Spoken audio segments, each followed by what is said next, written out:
right, creatures of the night. Welcome to episode 94 of Talking Taker, our encyclopedic exploration digging up the career of the greatest professional wrestling character of all time. My name is Alex Dorio, and I want to thank you for joining us for yet another round of Dead Man Talking. And I am joined, as always, by my co-host, my tag team partner, my wrestling buddy, the man in the box himself, Mr. Travis White. And Travis, you know, we talk about our past on the show. We've known each other for about 20 years now. We talk about our past. We've exchanged a lot of great gifts with each other, and we've talked about that on the show. I even gave you a gift on the show. You did. Helping induct you as a member of the Right to Censor, but boy, nobody has us beat on gifts like the Big Show. Does he not? That's right. He gives the best gifts of all gifts that can ever be given. Yeah, of all time. Do you think it's because I just need to say something to you as my best friend, and the gifts I've given you is just, I'm really, really sorry. I'm really, really sorry. I haven't given you better gifts than that. So. I forgive you. Oh. Do you think Big Show gives such good gifts because he used to be one of Santa's elves, like in Jingle All the Way? I do think so. That's where he learned it from. That's exactly. I mean, Sinbad taught him the way. Or no, was that Sinbad? Was it Sinbad in that? Yeah, Sinbad was in that. Yeah, he was in that. And then the Arnold. Yeah. Oh man. Good stuff. Well, folks, we are of course having a good laugh at the build-up to No Way Out 2003. I mean, just reading it back on paper, one of the most insane build-ups you'll ever see. It is bonkers. It is off the wall, and it's so much fun. And I can't wait to talk about some iconic moments involving the Big Show and a bunch of random people coming out of boxes. So that's what's going to lead us to a pay-per-view match as The Undertaker finally takes on the Big Show here from February 2003.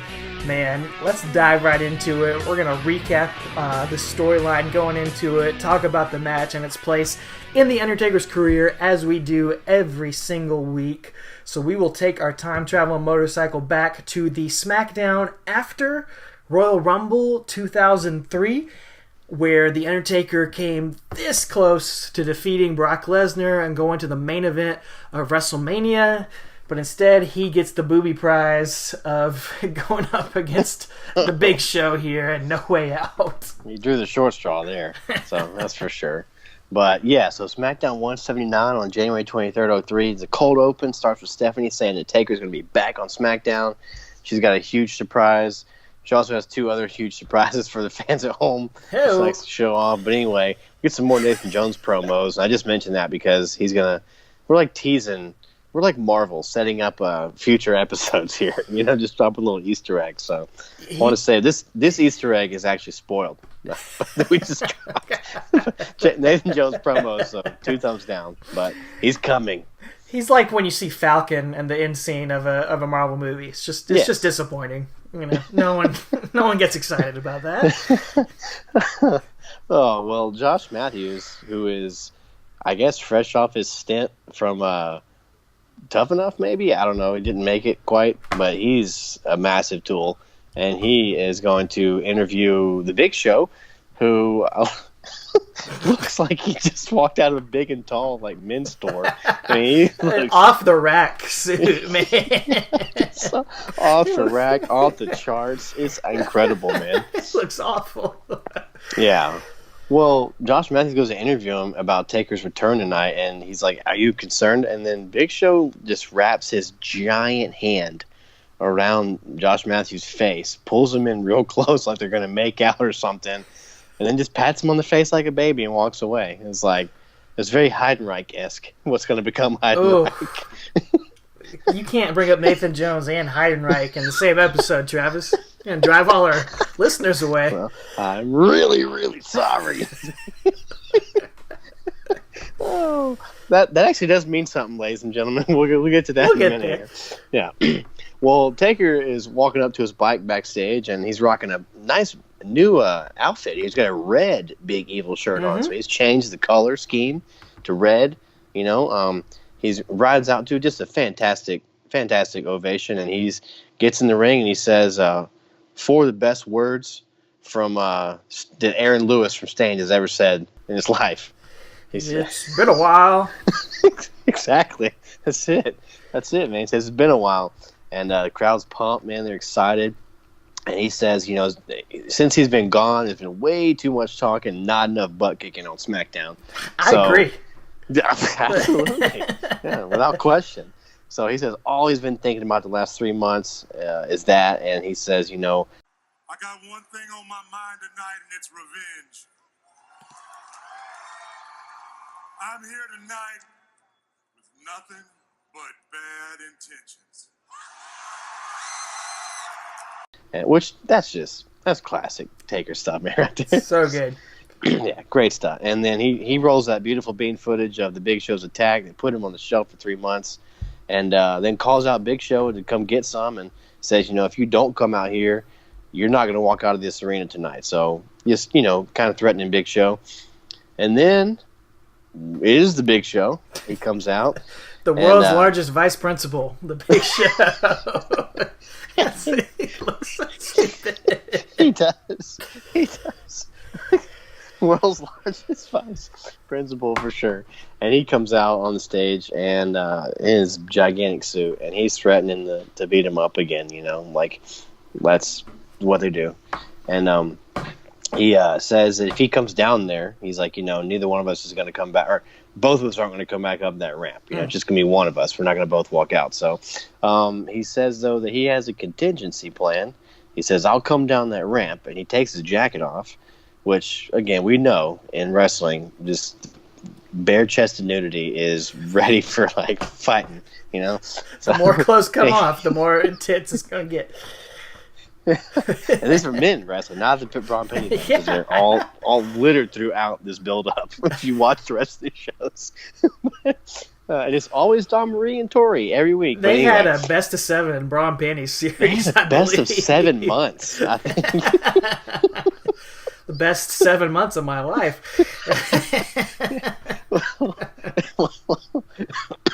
Getting the train back in the station here, Big Show says that he's actually going to have somebody else answer Taker's challenge, and that's going to be the A-Train. I forgot they had that definite article, the. He was there. The A-Train, yeah. Yeah, the A-Train, not A-Train. And Taker has the absolute perfect response. He just shakes his head. Shakes his head back no. He's not amused. That's what the crowd was doing, too. No reaction to the A-Train at all. Right. But, again, they're trying to push this dude. We mentioned it last week, and they're trying to push him, and so tonight's going to be a battle of the A-Train versus the emotional freight train. So that's right. Head-on collision going here. So it's like that math problem of 2 trains head the same direction and whatever. I don't know. It's like Unbreakable. Isn't that what happens in Unbreakable? Yes, yeah. It is just like I'm sure that. That's what they were inspired by. Probably so. Came out around this time. Probably so. Well, this match actually.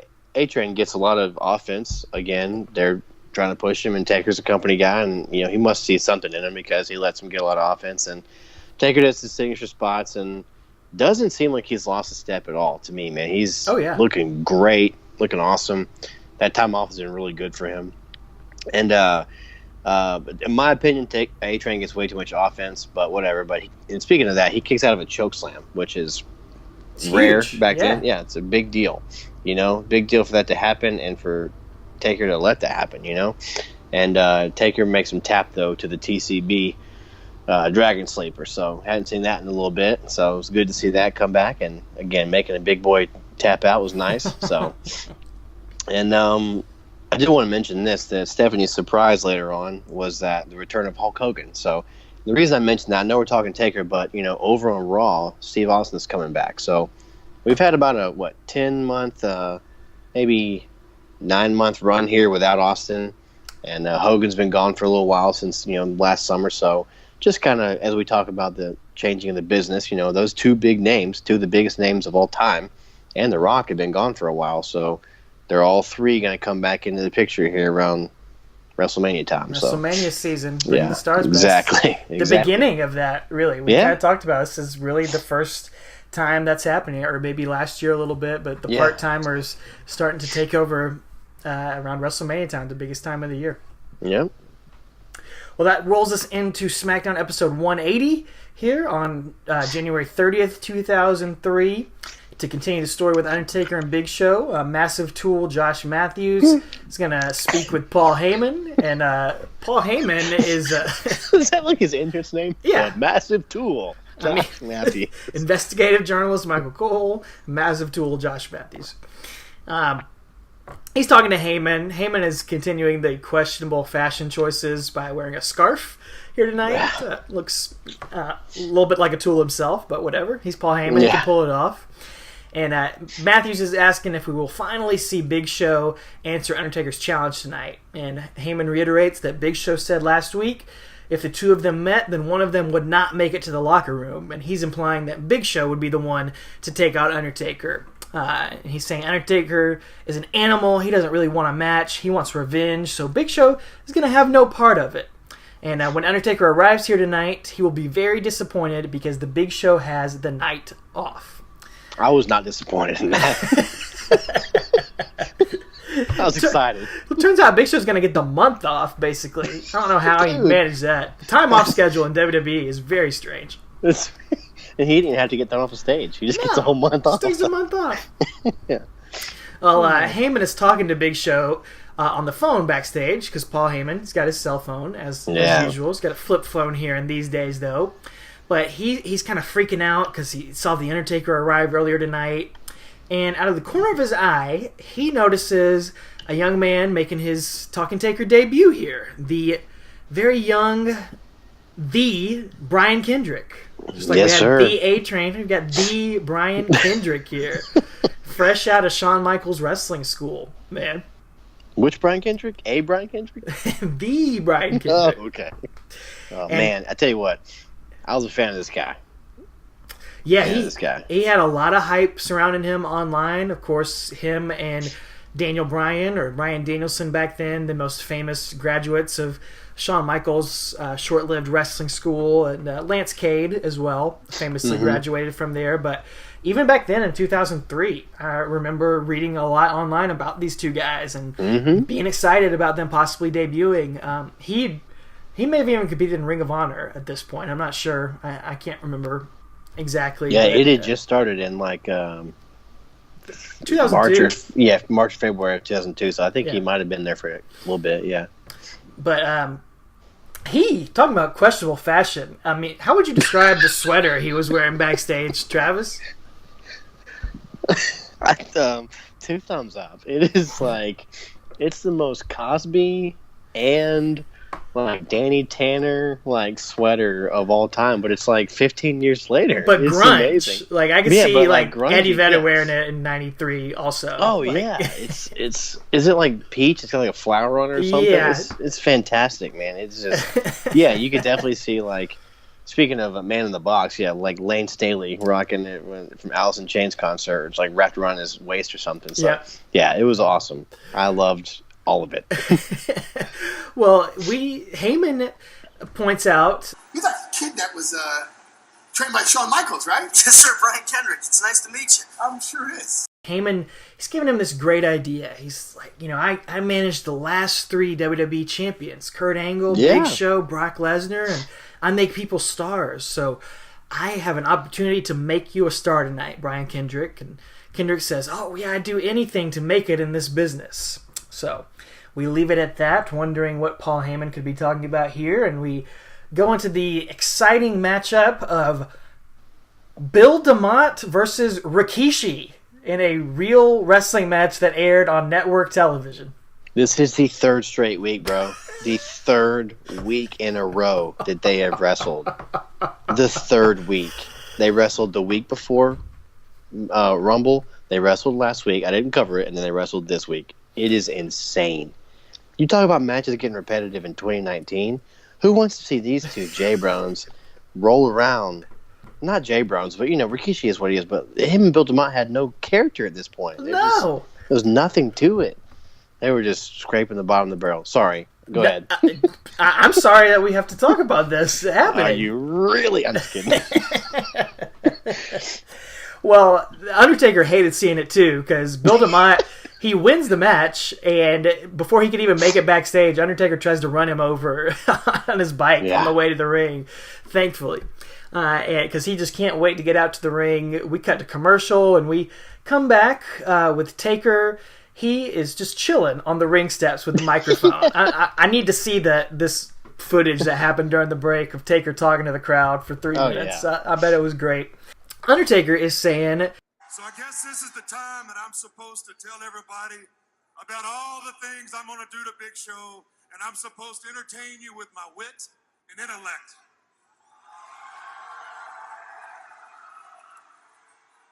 You see, the dead man's got a new philosophy since he's been back. And that is, just shut up and fight. There you go. He's taken that message from last week and reduced it. I can't believe we never got a T-shirt with that on there. I say we could say a little less talk and a lot more action. That's what he was looking for. Wait. Shut up and fight. So, yeah, how was there not like a big evil shut up and fight shirt? I mean, maybe we have to make one. I don't know. It could be. Be on the lookout, folks. tpublic.com. Search for Talking Taker. Support the show. Anyway, so he was going to shut up and fight, and he wants the Big Show to be a man to come out here and fight. And I did notice during this time there was like 1 million Undertaker signs in the crowd on this night. He is super over right now. Oh, yeah. Fans came to see him. Absolutely. Well, he wants to shut up and fight, but the Big Show, his music plays, and he's not going to come out and fight. Paul Heyman's going to come out and talk yet again. He reminds Taker that Big Show's not here tonight, but Big Show has sent Undertaker a very personal message. And here we see, making his debut in the arena, the Brian Kendrick coming out in a telegram delivery outfit from like the 50s. It's like a bellhop. Bellhop, yeah, that sort of outfit. Riding a little pink children's bicycle with a bell on it to the ring that they went out and bought at Walmart that afternoon. Vince is cackling backstage. Oh my god. That's the funniest thing ever to him. Kendrick's got like a headset mic on, and he is, as soon as he gets in the ring, he's already regretting what he's about to have to do here. He's scared of Undertaker, but Taker is kind of bemused by this and says, just go ahead and deliver that message before you wet yourself here tonight. And, well, Brian Kendrick, he's got a singing telegram to offer from the Big Show. And what did he say during that telegram, Travis? He said he's really, really sorry. He's really, really sorry. He'll never, ever do it again. See, I sound like the little Gaston's little buddy from Beauty and the Beast. LeFou.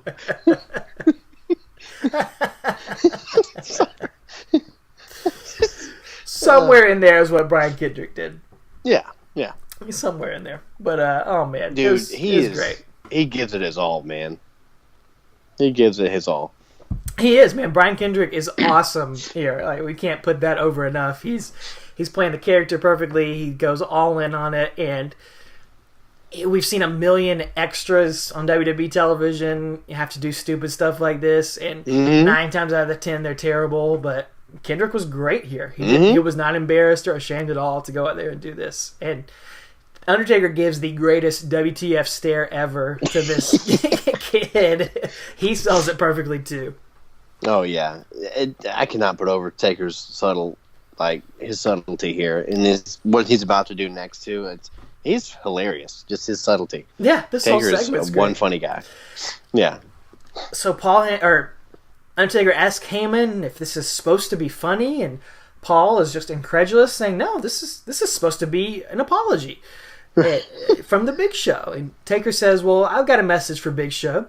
When he finally comes face to face with the Undertaker, he truly will be sorry." And Paul Heyman is just aghast at that and walks away. And unfortunately, Brian Kendrick did not get the message that he was supposed to walk away at that point, because he starts holding out his hand for a tip from the Undertaker. Because he gave him the telegram.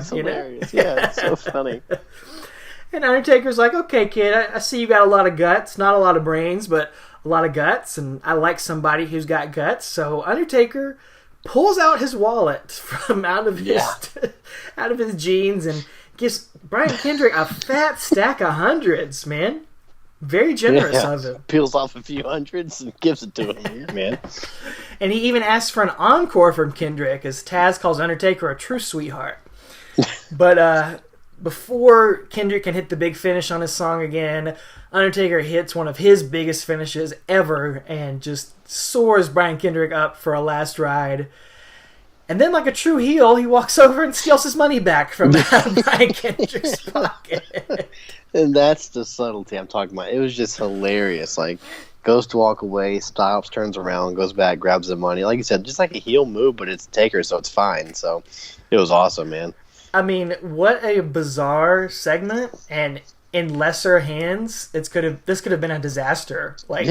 But somehow they pull off this comedy, and it works, and it also sells you on Taker versus Big Show, because they're doing, we mentioned some Memphis build with the Undertaker and Brock stuff, but this is very much old school territorial build where they're going to have some almost comedic segments, but it's all stalling before we can get to this match and not giving it to us week after week before we actually get it with Taker and Big Show. Somehow it makes you want to see that match. It does, man. Which you wouldn't necessarily want to see on paper.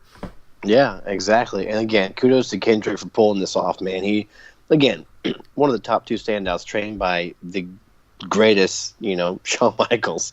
And, when he's like, I don't want to grow up and be a singing telegram operator on the right. But, like, he does it he went so well, And he's still there today, kicking it, One of the legends backstage. It's just so weird. Like, he's an old timer now, but he's a really cool guy. If you ever listen to a podcast with him on or something, he's a neat guy. I'd love to see him break out of the 205 Live bubble at least one more time. Just do some more stuff on the main roster. He could former heavyweight champion from that championship scramble match. Remember that? We might touch on him again. Actually, yeah. I think we will. Here. I think we will get to talk about him way into the future, which is cool. Yeah. Well, going to the future here, SmackDown 181 on February 6th, 03. So this is a day after your birthday here. We see this crane. What a present this episode is going to be. Exactly. So you get a birthday present a day late from the Big Show, apparently. So we see this crane in this arena, and it's attached to this huge wooden box with a big red bow on it, and it says, "To Undertaker from Big Show." So, and he has excellent handwriting. I mean, it's like calligraphy. It's fantastic. And I taught that in Aiken, South Carolina schools. But anyway, the crane moves this box to the stage by the time the first match starts. So I don't understand why it's in the ring, then it goes to the stage, and then later on it comes back to the ring, but whatever. It's all about presentation. It is.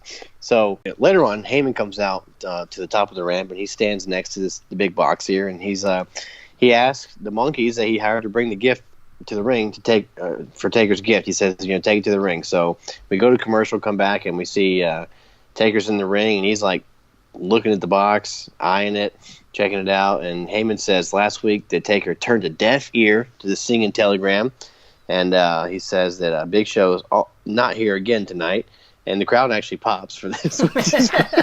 It's like, he's not here tonight. The crowd's like, yay! Poor Big Show. Yeah, poor guy, man. But, however, in lieu of that, he sent a gift for Taker, not a singing telegram, an actual physical gift. So Heyman tells Taker to come out and find your most appropriate gift. So Taker rides out as Michael Cole puts over this special edition of WWE Magazine just came out with Taker featuring never before seen photos of him from high school. So I don't know how it's never been seen before.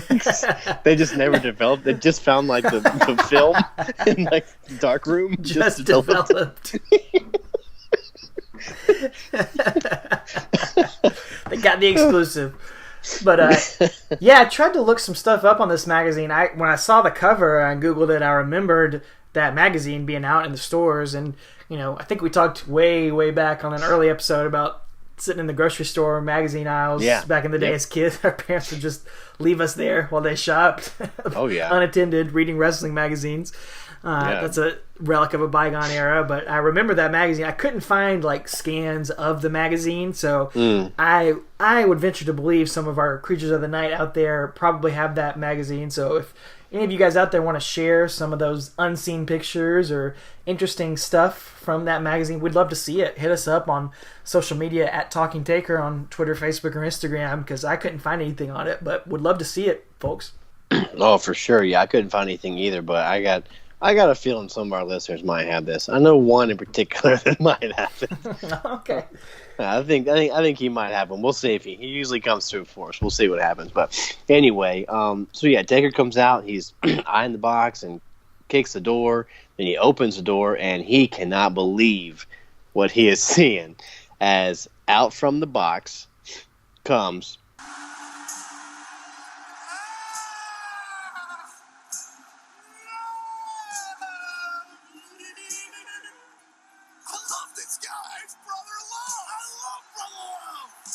his Brother Love, dude. Brother Love. Oh my word. Brother Love comes out, hugs Taker.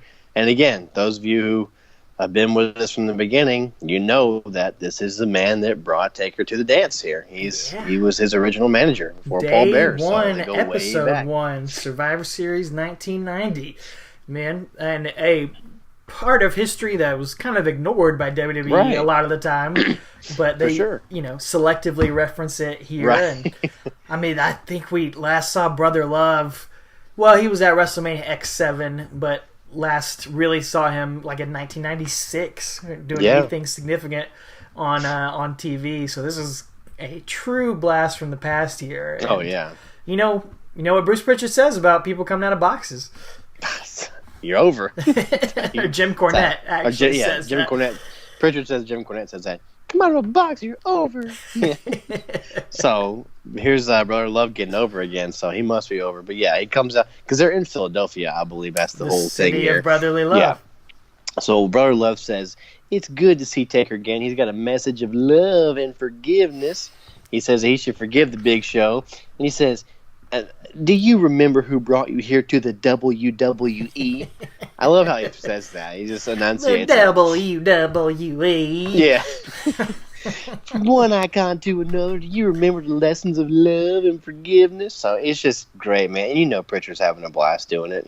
He says he doesn't like doing it, but he loves it. So, and but as he's asking these questions, he won't give Taker like a chance to answer. And then finally Taker just grabs his hand, cuts him off, and he says, "I think the question is, do you remember this?" And then Taker just goozles him and just chokeslams Brother Love just to a huge pop from the crowd. He doesn't quite get up as much as Brian Kendrick did. No. He's just not. He's overweight. We'll just call it like we see. Pritchard will tell you that himself. So, anyway, and then that's not enough though, because then Taker's going to have to do the old throat slash taunt and a tombstone. And this might be one of my favorite tombstones we've seen here, Talking Taker, because he gets him up and then he just does the double thumbs down, like this guy sucks. And he just tombstones. It's just amazing. That little added nuance of the two thumbs down was just phenomenal. Because you can see it go through his mind like right before he does it. It's just like, oh, I'll do it. He just double thumbs down. And then tombstone in the city of brotherly love, old Brother Love there. So just great stuff, man. And I really love this. I love that it's been 3 weeks since the pay-per-view and Big Show and Taker haven't touched. But they're still continuing the story, Good stuff, man. And Big Show hasn't even been on TV for 2 weeks. Yeah, even better. I'm just kidding. I'm giving Big Show a hard time. I'm just kidding. We are. Yeah. Dude, I hated Brother Love as a kid. Like, could not stand him, which I realized as an adult, that's exactly how I was supposed to feel. But, Oh my God, whenever Brother Love segment would come up on a Coliseum video, I would just groan and hate it so much.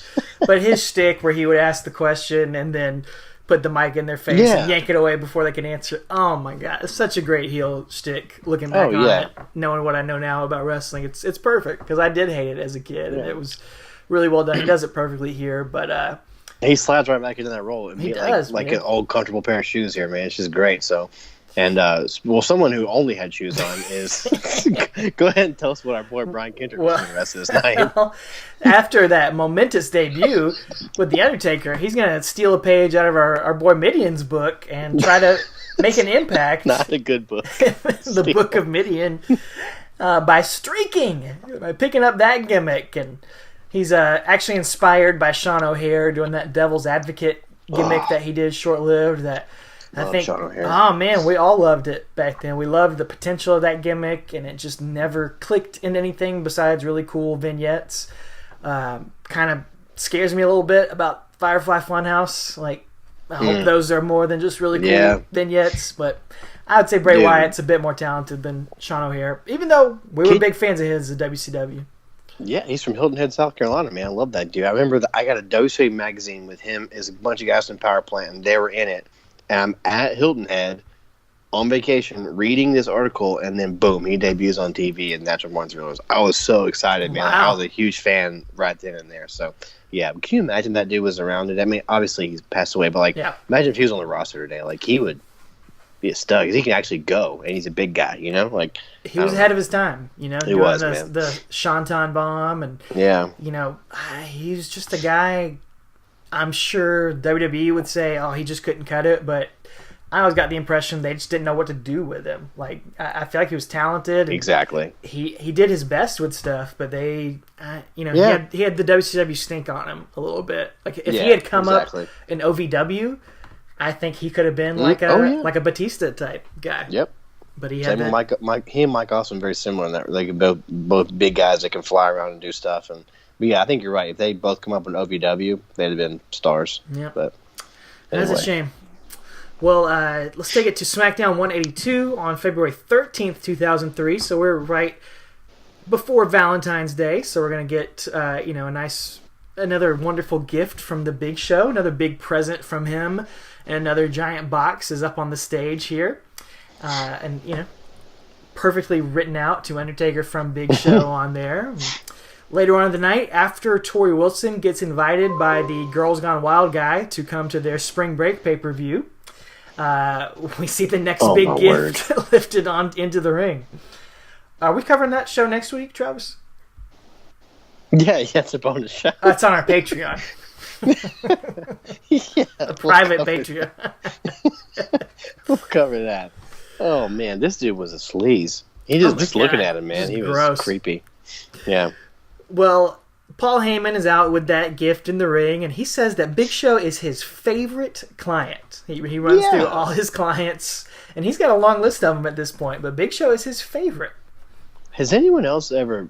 I meant to bring this up a minute ago when you talk about him managing the 3 successive champions. Has anyone else ever done that? I don't think so. I can't think of anything like that. I don't think Bobby Heenan wouldn't have. No. That's a pretty neat fact, man. Yeah, he was a huge part of SmackDown at this point. Oh, yeah. Behind the scenes and in front of the scenes. That's right. So, yeah. But, yeah, favorite client, Big Show. So it's putting him over, man. Yeah.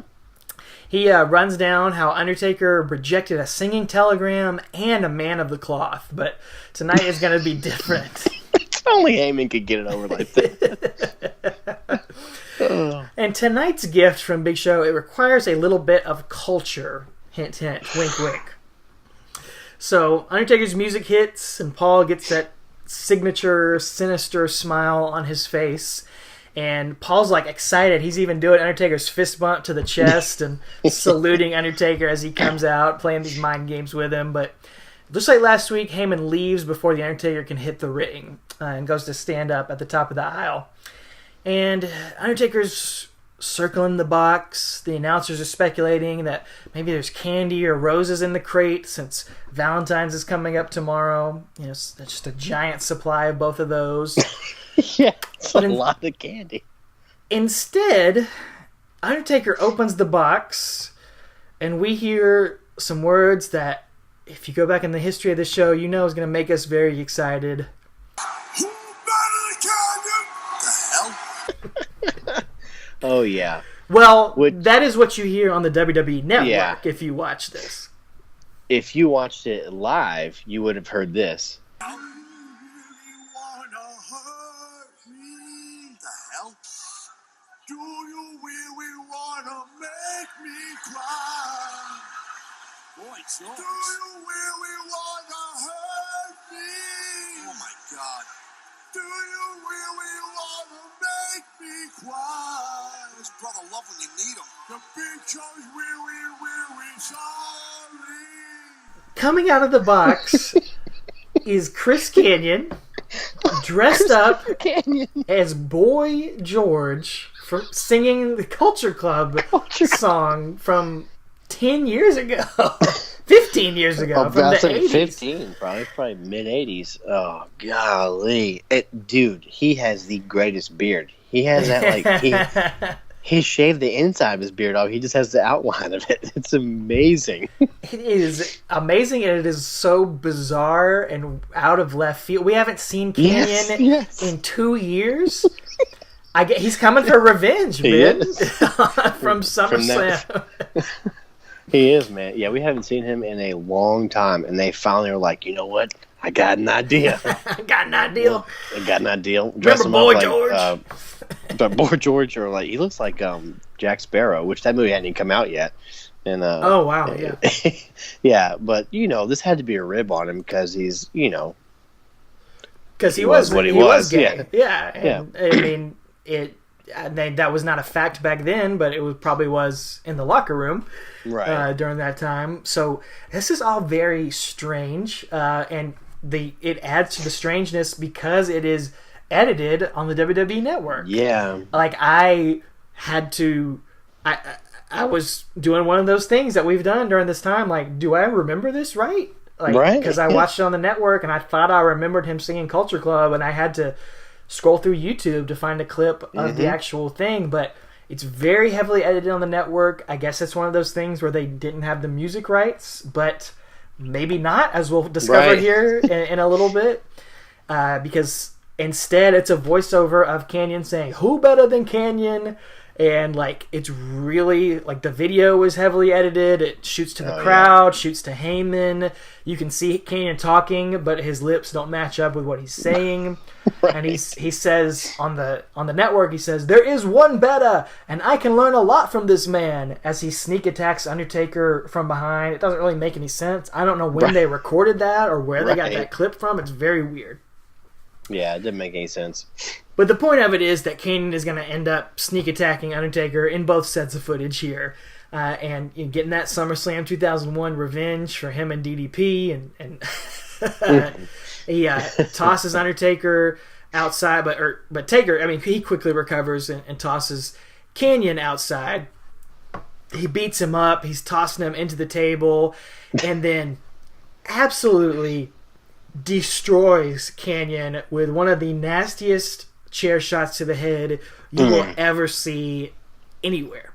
Legit. Seriously. It was uncomfortable to watch, man. It was awful. Yeah, really nasty. And Heyman's like, he's a human being. He literally says that out loud. It's like, oh, man. But who better at taking the headshots than Kanyon? Nobody, because that was ridiculous. But that's 4 weeks, no touching for Big Show and Undertaker now, man. No, but he touched Chris Kanyon. The touch you would never forget here. And it's Undertaker, he's like an ungrateful kid on Christmas morning, man. He's throwing a hissy fit over these gifts. He does not appreciate them here. But, just reading back what we've said, we've got Chris Kanyon dressed as Boy George singing with a very exaggerated lisp. It's like a Mad Lib. Brother Love coming out of a box. Brian Kendrick doing a singing telegram. I want what Bruce Pritchard was smoking during this time as he was writing this, because this is off the rails. This is so weird, and yet somehow it works. Exactly. It's they very had entertaining. Dartboard. Yeah, they had a dartboard with wrestler names and then gimmicks or things to do. They just threw them at him. It seems like, and then all right. Oh man, yeah, it's out of control, man. Whatever they were smoking when they were writing this stuff was ridiculous. But yeah, it's just somehow it works, like you said, man. It does. Well, that's gonna take us to SmackDown 183 on February 20th, 03, and this week there are two huge boxes on the stage from Big Show to Taker. So he's gonna present double the pleasure and double the fun, I guess. So, well, we get another, again, a little Easter egg here. A little Nathan Jones going to sit down with investigative journalist Michael Cole, and he's exactly, and apparently he's going to be debuting next week. So stay tuned for that, folks. And he says he's enjoyed being in America, and they've been really forgiving of his past. The American people have, because he served his time for armed robbery, and he's ready for a fresh start. And coming next week with some unfinished business he has with the biggest dog in the yard. And I guess that means Taker, and Cole even speculates that in a few seconds over on commentary, like live commentary. He's like, I guess he means he has unfinished business with Undertaker. So I don't remember Undertaker being in a prison in Australia, but right, that's a part of his backstory we don't know about here. Yeah, and then Nathan Jones goes full on alternate warrior, talking about so weird. Michael Cole, but the question is, will it be Tick or will it be Talk? Talk, they're alive. Tick, they're dead. Or will it be in between the moments of Tick and Talk? Will we have all the time in the world? Listen, I can't repeat this. I don't even know what he's saying, man. It's like a Bray Wyatt mind freak, but not cool at all. Not good, yeah. Yeah. Folks, if you don't remember Nathan Jones and you don't know who we're talking about, we will go in depth on this short-lived guy they had very, very, very high hopes for back in 2003 next week as he gets intertwined with The Undertaker. So stay tuned for that, folks. Yep. And we see Taker backstage on his way out as both the cranes are going to be lifted into the ring. I mean, the cranes are going to lift both the boxes into the ring. And Taz and Michael Cole kind of recap what's going on, and saying Taker can't wait to get his hands on the Big Show. And one of these boxes is a lot larger than the other one. You can tell it's significantly bigger. So, and a couple of cool signs, like you mentioned, there's a cool spray painted Big Evil banner in the crowd, and another one says, "What's it say? My sister dragged me here." Oh, that's great. That's great. That kid wanted to be there. They didn't confiscate signs back then like they do nowadays. So, or spray painted banners. Yeah, exactly. So you don't see as many of those out in the crowd anymore. No, you really don't, man. I think the most famous one the last few years would have been that Cena wins we riot when that's spray painted. Yeah. But anyway, Taker comes out. He's not amused by these two boxes, and he gets in the ring and he opens up the first box, and this little brown, adorable Cocker Spaniel just walks out. Bless her heart, man. That thing was in that box for who knows how long. Yes. So a little puppy comes out, and crated out to the come on, poor dog.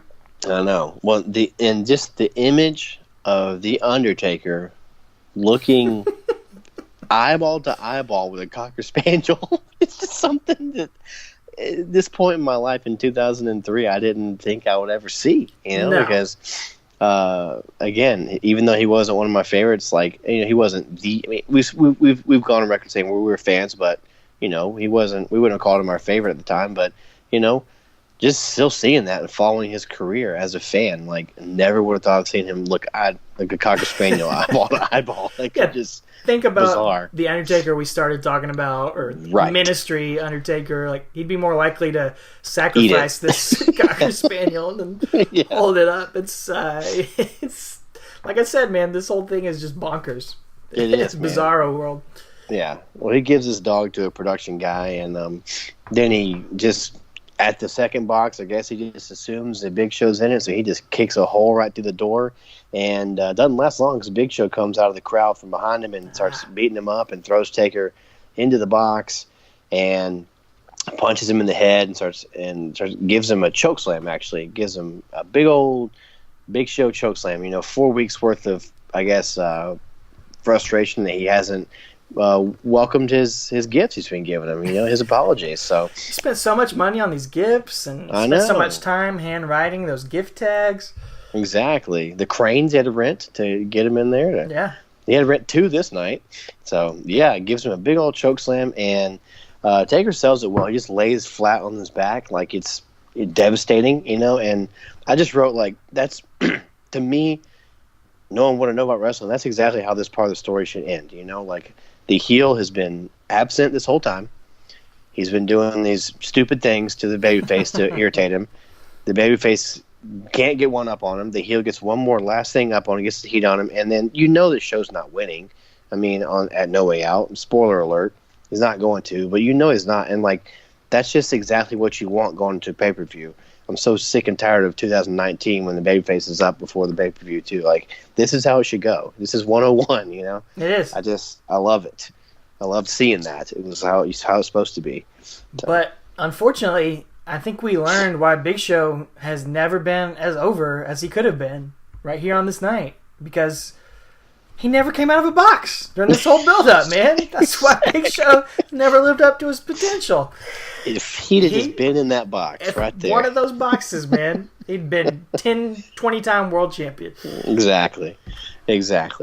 Well, I think you're right, man. You just got to come out of a box. And, we do see, for some reason, we get this last shot of Big Show leaving in a limo during the break. And I noticed something. And I want everyone to rewind it.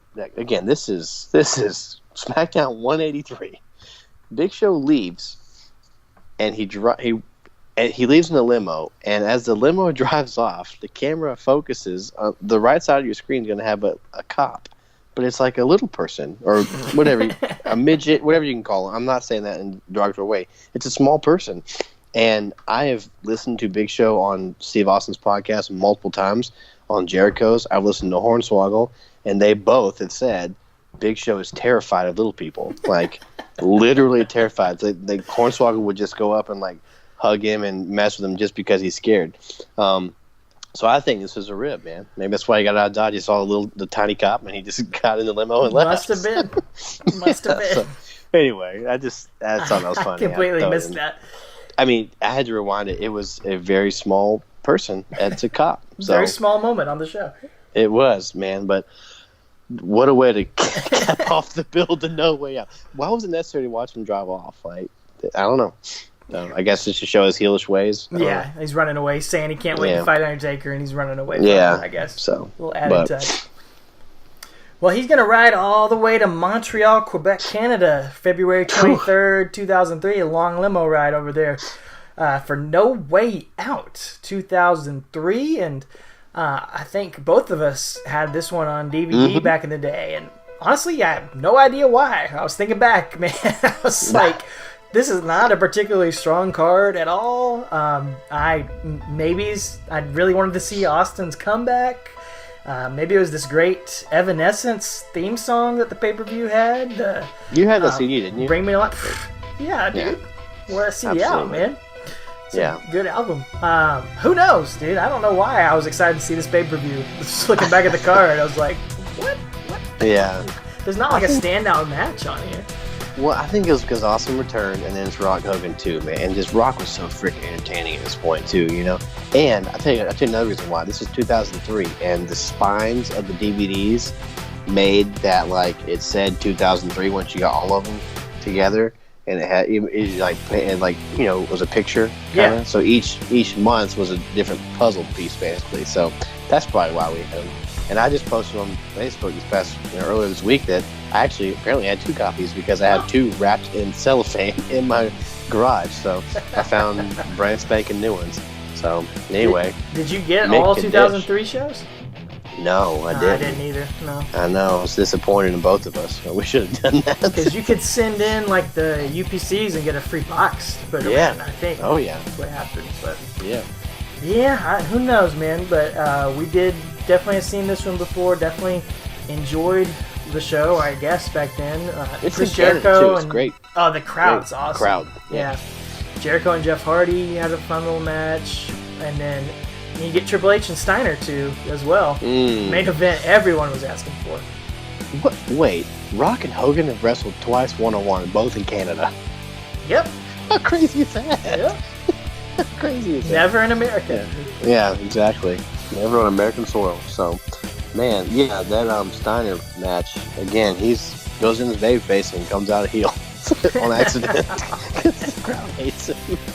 Oof, it's even worse than their Royal Rumble match somehow. So. You think so? I think so, because the stink is laid on thick already. You know, like Royal Rumble is just the crowd turned on him, quickly in the match. But at this point, they weren't going to buy anything he was selling. So I'm glad we did not have to cover a Taker Steiner match from 2003. I'm glad we did not ever get anything like that. Would not have been pretty. But anyway, tonight we've got Taz and Michael Cole on commentary for the SmackDown matches, as they should be, and this match is going to go on 4th on the card. So we talk about that usually on these shows, and that's pretty low for Undertaker, even in a non-title match. He's usually up there, 2nd from the top, 3rd from the top maybe, but this is right smack dab in the mid-card. Mm-hmm. Yeah, it's weird. There's a match on Heat, so I guess it's the 5th match of the night, but 4th one on the actual card, so really low, and he's going to sink even lower next week, next month rather.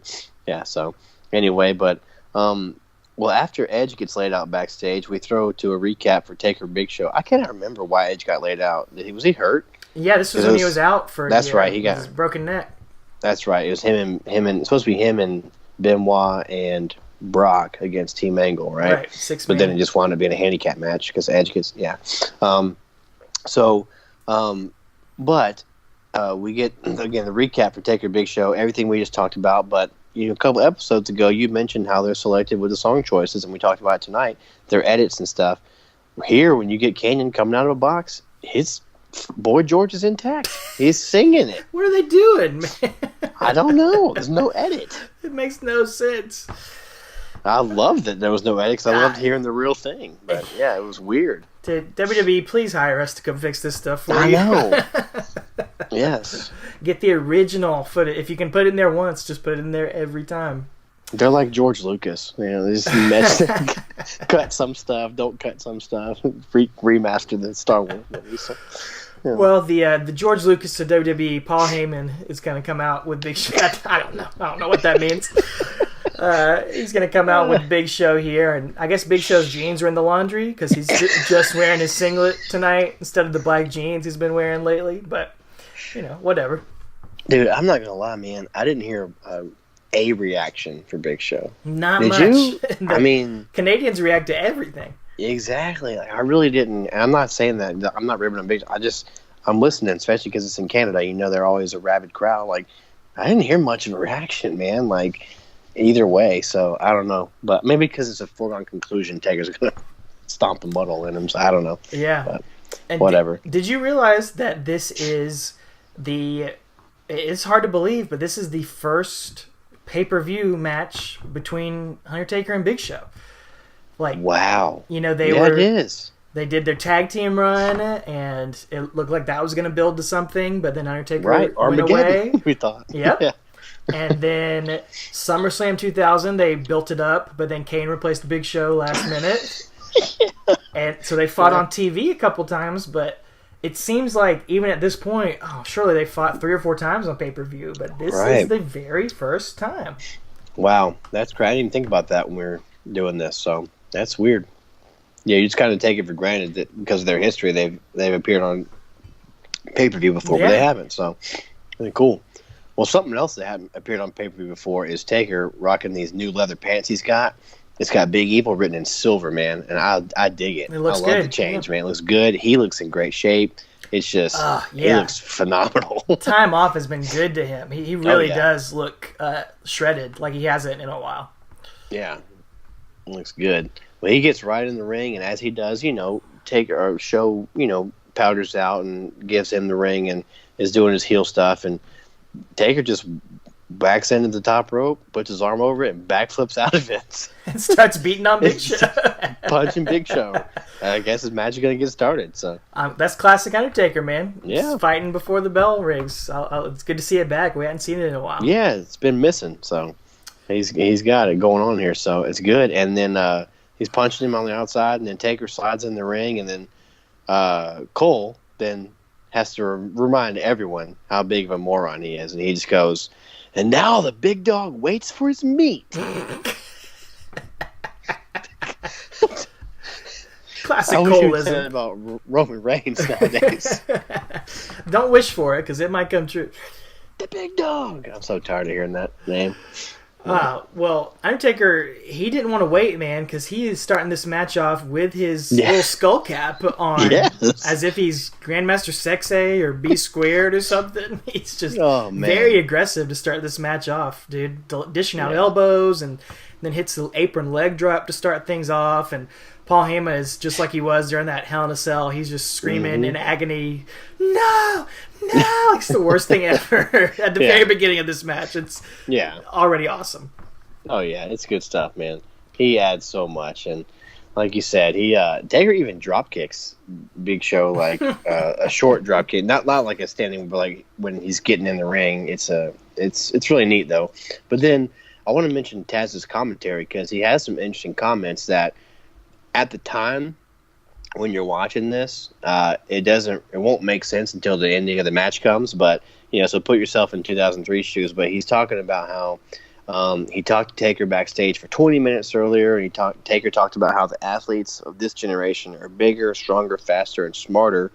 So he's having to change his style up and add some mixed martial arts in it now, which does make sense, except for Big Show is neither smarter nor faster than Taker. But I understand what he's going for. He's talking about the rest of the SmackDown roster, basically.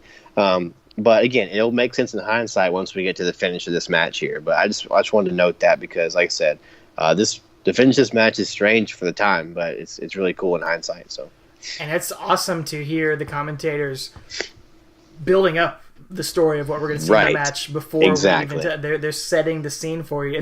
If you're paying attention, if you're listening, which it just doesn't happen anymore. They're too busy trying to get out. They're too busy making jokes and arguing with each other and trying to get each other. Like, I mean, I think Corey Graves and Renee Young are great, but too often, and Byron Saxton or whatever, they're just bickering with each other and trying to pop each other instead of actually talking about the match. Yep. Exactly. Well, Undertaker's going to go back to the well, some classic stuff again, as he's going to go grab a chair and do some classic referee intimidation on Brian Hebner. And Hebner just takes a bump and goes outside. And while he's not looking... he gets out dodge, man. While he's not looking, Big Show's going to pop up and punch that chair right into Undertaker. Yeah.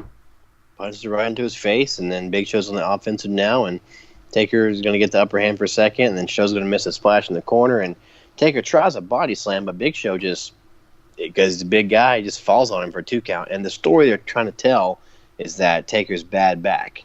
Since that injury in October, I guess 3 months off wasn't enough to heal his back. But, that's the thing. Taker picked him up a body slam, but Big Show was too much for his back, so he fell on him. And it's amazing that they're trying to tell psychology in an Undertaker-Big Show match.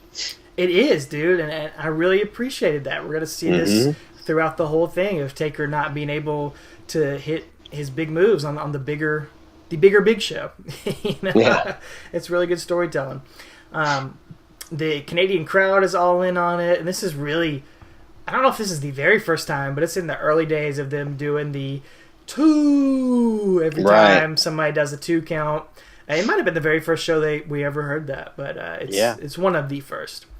As Big Show, he's really starting to take over here. He hits a big vertical suplex for a 2 count, and then he pulls a page out of Dolph Ziggler's book and hits those heart attack elbows. Just keeps drops 6 in a row, standing elbow drops on Big Show, or on Undertaker. Those elbow drops that gave Jerry Lawler a shoot heart attack. Yeah, exactly. But it only gets a 2 count on Undertaker. Oh, yeah. He's not going to get a heart attack here. No, not quite. But, crowd boos the entire, even louder. Every time he drops another elbow, the crowd's booing louder and louder. So, good heat for him. And Taker kicks out, like you said, and he starts firing back, but he gets caught in a bear hug, which, again, is actually Big Show showing psychology here. Who knew these 2 big guys were going to go in there and, show some technical psychology. It's good stuff, man. And crowd's trying to get Taker out of the hole, cheering him on, willing him on, and he's gets out because he pulls those old trusty soup bones out and starts busting Big Show in the head with him. So, yeah. Speaking of MMA, Undertaker's doing a lot of punches in this match. It kind of feels very UFC influenced, his whole working style in this match, as we're going to see some submissions that he uses, but also doing the striking. More of that than really we're used to even seeing at this point. Yeah, exactly. Exactly. Well, for all the good psychology we've seen, I want to mention this one little dud here. Okay. Is that Big Show, he throws Taker to the outside, and then Taker, like, literally 4 seconds later, just slaps back in. Like, there was no, Show didn't follow up with anything. I don't know if he was just gassed from the 6 elbow drops or what. So it was kind of funny. He just threw him out, and Taker, like, he just got back in the ring. Not perfect, you know. Yeah. It was funny, though. I just thought it was a hilarious spot. So, well, then we're going to get a big spot here, which is cool.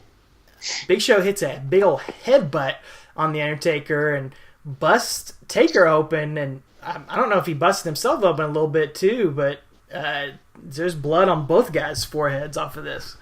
Yeah, if you pay close attention, I had to rewind it. You could see Taker blade himself right before that headbutt. Yeah, I didn't even catch it this time. He slices him. Well, I was wondering. I was like, did he headbutt him that hard? Yeah, that they're immediately gushing? Because I mean, that has happened. I remember Sheamus did that to Daniel Bryan, and Daniel Bryan and Dolph Ziggler did that together, and so it has happened before.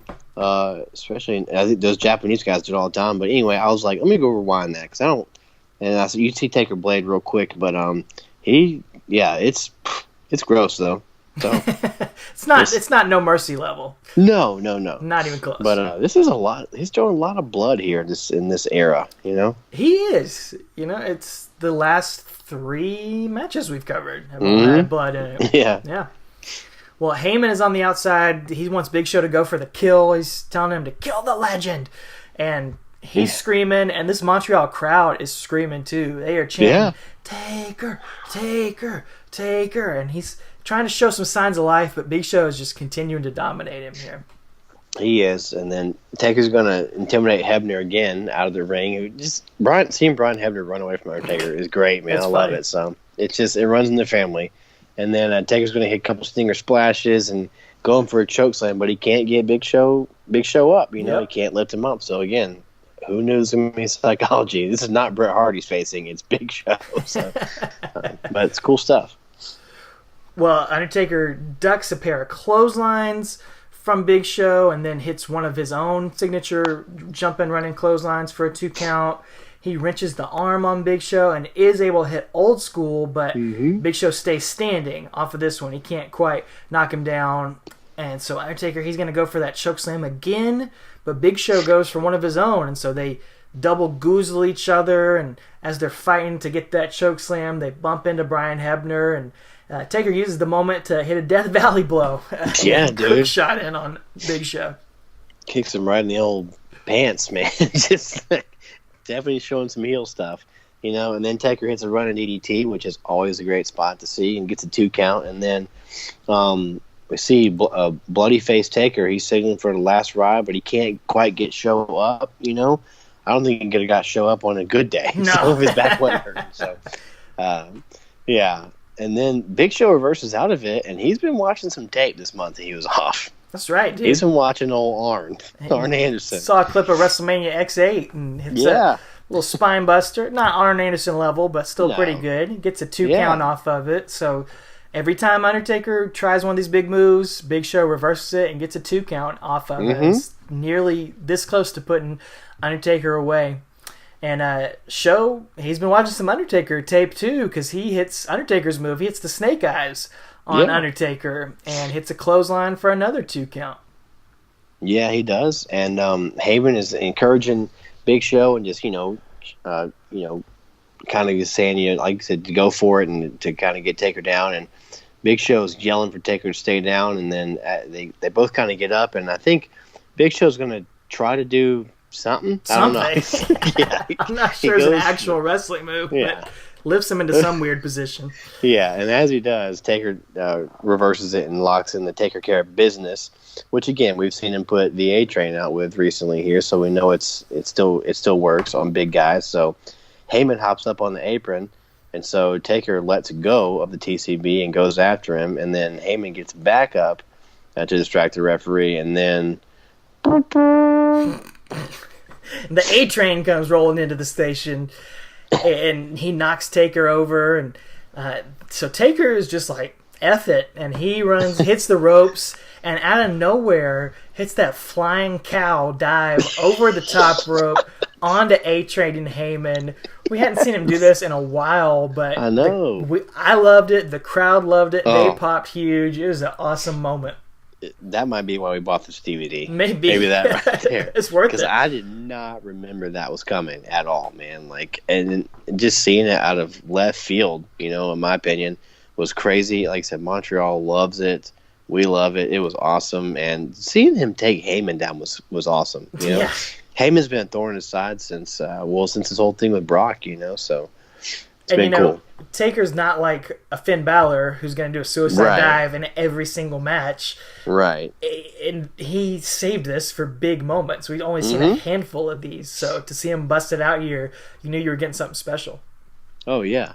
Absolutely. And he's got something special flowing through his veins right here. He looks crazy. And he looks like he's insane. He's got a shot of adrenaline. He gets in the ring. The crowd's got a shot of adrenaline. They're going nuts, man. They're just loving after that big spot with him, you know, flying cow over the top rope. The crowd is going crazy. They're cheering him on. And then Big Show's going to hit a choke slam. And he's going to go for a pin. But that's going to get reversed here to something that we will come to know very familiar. Well, we'll come to be very familiar with. But at this point, it was out of left field. It was. Big Show hooks the leg. But as he's doing that, Undertaker is able to wrap his legs around Big Show's arm, and Show's trying to wiggle out and pin Taker as he's doing this. But Undertaker turns this into a triangle submission hold. Yeah. He's been watching his UFC. He locks this in, and Big Show passes out from the pain, and Brian Debner calls for the bell. There's no tap out or anything. He just sees Big Show going out. And in very UFC style, he calls for the bell, and Undertaker gets the win via submission with this triangle submission hold. And this is really the first time we've ever seen him do this move. And eventually it would go on, sort of a version of that would go on to be known as his Hell's Gate submission that he would use for many years after this. Yeah, absolutely. And like I said, it's 14 minutes into the match, or 8 seconds, and then that, you know, the ref calls for the bell, and crowd's confused because, again, this is a brand new move, you know? It's not like when Chris Jericho just had a new move and he debuted it on Twitter a couple of days before to build it up. He didn't have that, you know?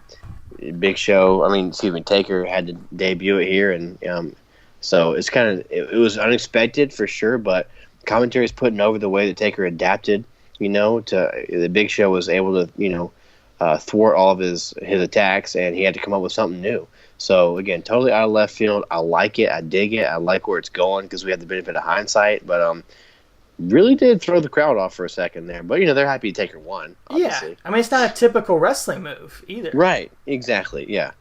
Exactly. So it was really neat, and seeing he won with the Taker Care business in plenty of matches at this point, but see him add a new submission was definitely, you know, adding more little arrows in his quiver here of things he can finish a match with. It was, dude, but it's not quite the end of everything here. As Undertaker, he's not done with Big Show. He threw him off the stage, put him out of action for a few months. So he goes outside and he grabs a chair.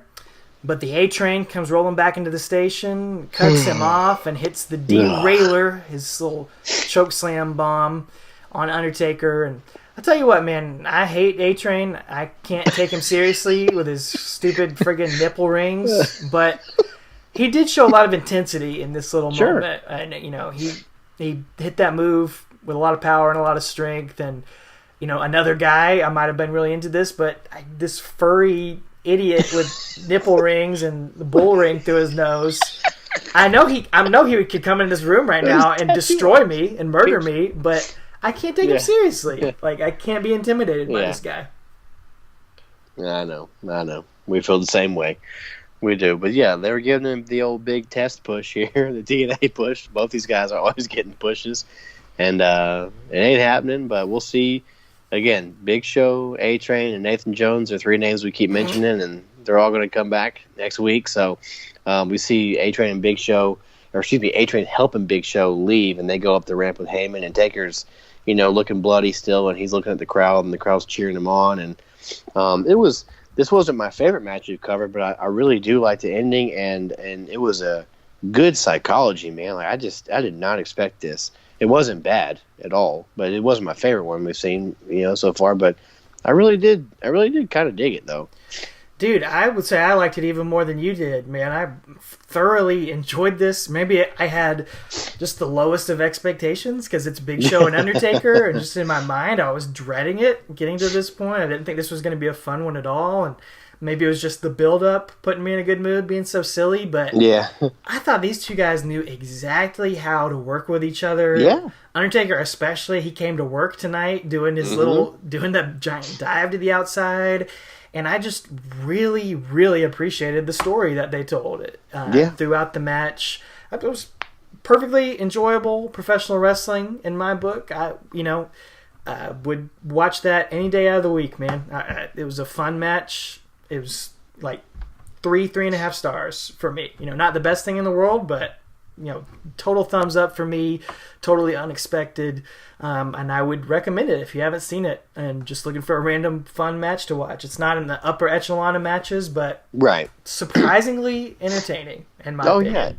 Yeah, I was not let down. Yeah, I'm not trying to undersell it here, but it wasn't my favorite. Yeah, but I was not let down at all. And isn't it weird though that he debuts this MMA style, this other, gear of his MMA style against Big Show, not like a Kurt Angle or Benoit or Edge or Eddie or something like. It's weird that, but again, it told the story of the match. He couldn't do anything else. He had to resort to something else. So yeah, and in a sense, that's kind of what MMA is about. Is like being able to use somebody's body against them and being able to defeat the bigger guy. Like those early first UFC pay-per-views where you'd have little guys against giants before they had weight divisions and stuff. That's kind of the story of that. So it's cool to see it, and just think about Undertaker's been there for 13 years at this point, and he's busting out new moves and innovating stuff. Yeah. Like Hulk Hogan over on Raw or over on SmackDown, and whatever he's doing against The Rock, I don't think he debuted any new moves in that match. No, I don't think he was doing anything new against Vince McMahon. But Undertaker's here, and he's still innovating 13 years into his career, trying to evolve, trying to change. And that's why we're doing this show, man. That's what it's all about. Well, not even just Hulk Hogan. I don't think Austin did anything new either. Oh, you know what I'm saying? No. Against now, Rock changed his character and was a heel and stuff, but he didn't do anything new. He didn't do anything new in the ring either. Yeah. Yeah, exactly. So yeah, you're right, man. This is why, like you said, this is why we're doing this show. It's why this is Talking Taker. And it will continue to be Talking Taker next week as we keep rolling on to the last ride of Undertaker's career as we hit the streak yet again, WrestleMania 19, with, it's certainly a match that happened in that streak. Let's just say that. It is a match between The Undertaker and a handicap match. Maybe his biggest challenge yet against the A-Train and the Big Show at WrestleMania 19. Yes, folks, we're going to cover that. Arguably the worst match, least exciting match in The Undertaker's streak. I don't know. We'll analyze it. We'll look back at it. We'll tell you how we got to this weird story. I don't know. It's certainly the lowest on the card I think we'll ever see Undertaker here. Yeah. And it's we'll talk about how it went off the rails, what went wrong here with this build-up in this match. But before we get there, we want to hear what you thought about this match. Did it catch you off guard? Did you enjoy it as much as we did? Were you disappointed by it? What are your thoughts on Undertaker versus Big Show? Hit us up on social media at Talking Taker on Twitter, Facebook, and Instagram, and on all the various podcasting platforms like Spotify, Podbean, YouTube, Apple Podcasts, Google Play, Stitcher, all that good stuff. We would love to hear from you, and if you could throw us a line, give us a subscription or a rating, and really just tell your friends. Man, we are trying to grow this podcast still. We have not even come close to being finished yet. We are riding into episode 100 here in a few weeks, and we want to blow it out for our 100th episode. We are getting close to 2,000 Twitter followers, and I would love to see us hit 2,000 by the time we get to our 100th episode here in about 6 weeks. So if you could share the show, invite your wrestling fans and friends, Tell them about it. Tell them they'd enjoy it. Tell them they can jump right in whenever. And if we do hit 2,000 episodes or 2,000 Twitter followers, we will throw you guys. 2,000 episodes, good night. I don't think I can make it, man. I can make it to 200. I can't make it to 2,000. But we'll throw you guys a bonus show. We'll go back and hit one of those Royal Rumbles that we missed or skipped over earlier on in the show and throw another watch-along commentary for one of those. We'll let you guys vote on it. And then, just a couple of mentions to some of our Twitter followers out there. We heard from Dr. St. Ridley Santos. Well, can't say his name. St. Ridley Santos. St. Ridley on Twitter, who mentioned something we missed or didn't notice last week on the Rumble episode. He gave us a fun fact. Said Undertaker has only ever made the Final Four in a Rumble match when he draws number 30. So, yeah, interesting. I had never picked up on that or realized that, but something interesting. He's not that great of a Royal Rumble performer. Maybe not. Yeah. Maybe not. But a couple other of our friends at the Twisted Turnbuckle at WWE Nostalgic 22 noted, as we did, that this match was the debut of the Triangle Chokehold. And Philip Goad noted just 3 words that he remembered about this build-up: George Michael Kanyon. What more do you need to say, man? So, let us know, man. What was your favorite gift? Kanyon. Which gift would you have loved to receive from Undertaker? What was your favorite, Travis? Was it Kendrick? Was it Kanyon? Was it Brother Love? Dude, it's Kanyon. It's Kanyon. Who better? With the inside out beard, with the Culture Club outfit, and who better than Kanyon? I mean, golly, I want that in my house. Well, you never know. No, I do know. Okay. What was your favorite gift out of those? Man, you gotta go with that. But Kendrick, I'll say Brian Kendrick, just to be different, because that was great. Sure. And we do want to mention that Taker will be, if you're listening to this live or on Friday when it comes out, Taker will be on Raw on Monday for a brief appearance before he heads off to Saudi Arabia to face Goldberg. So that episode will drop on the day that we release our WrestleMania 19 episode. So we won't get to. We'll mention that in a minute. Well, the episode of Undertaker facing Goldberg will drop sometime in 2020. But yes. But we will talk about it on the show. Or 21, whatever. We'll watch it and give you some brief comments on it and some right off the bat analysis on that one. But we'll do a full breakdown of it in our signature style. Eventually. We'll get there. So, I just want to mention we're going to have a Taker sighting coming up soon. Yeah, so. I'm excited for it. Yeah. Anyway, with that being said, ladies and gentlemen, if you were there, if you were in Montreal, Quebec, Canada, I wonder if Sami Zayn and Kevin Owens were at this show. They're from there, so who knows? Should have done a little research myself. Oh well, my bad. Too late now. So, I wonder if they were there. If any of you were there, if you got to see Rock Hogan 1 and Rock Hogan 2, we want to hear from you, because that would be really neat little fact there. I know that Toronto and Montreal aren't the same city. They're in different provinces. I understand that. But anyway, it'd just be cool to see if somebody was there. But if you were there, let us know what you thought about this match when you witnessed the Flying Cow, what your initial reactions were when Taker won with a different submission. So anyway, let us know what you think. Other than that, ladies and gentlemen, take her easy. No. You obviously came out here for a reason. Yes, sir.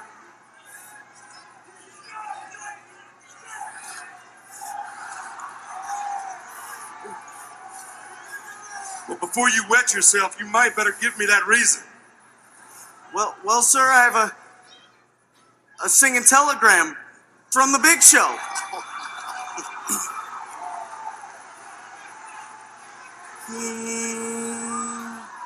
Oh, he's really, really sorry. Yes, he's really, really sorry. He'll never, ever do it. Oh, no, he'll never do it. Big finish now. He'll never, ever do it again. I'm not believing this. Well, kid, thanks for coming. Nice to know you. Just another victim.